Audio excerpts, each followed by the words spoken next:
I'm sure you have heard this from your child. Mommy, I'm bored. I have nothing to do. How do you react?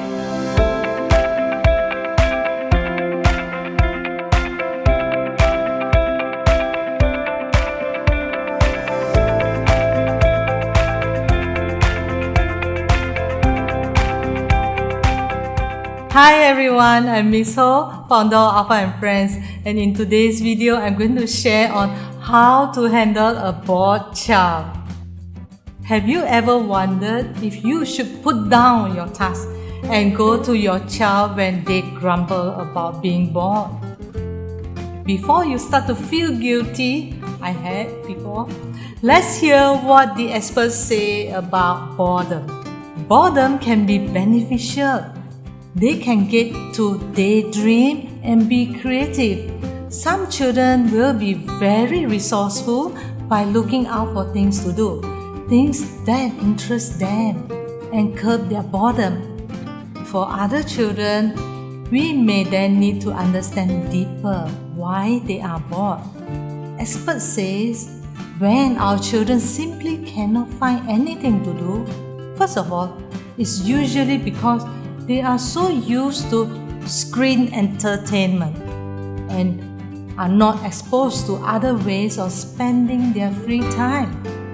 Secondly, their time may have been very structured, filled with activities from one hour to another. They are not used to finding fun things to do with their free time. And thirdly, it may be that they have no one to play with and have not discovered things that they can do by themselves. And lastly, they are looking for your attention and want to spend time doing things together with you. So, what can we do? First and foremost, I would stop what I'm doing and focus on my child for 5 minutes. If you use this time to connect, chat, or hug, your caring attention will probably fuel your child on his next idea of what to do. However, bear in mind that it is not our job to entertain the children 100% of the time. Next, I would allow them to participate in what I'm doing, whether it's cooking or doing house chores. They may not do it very well.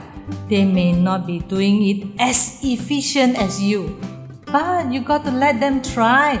Let them do it and let them learn from the experience. However, in order to get rid of the children's feeling bored problem in long term, we need to bring up children who love reading.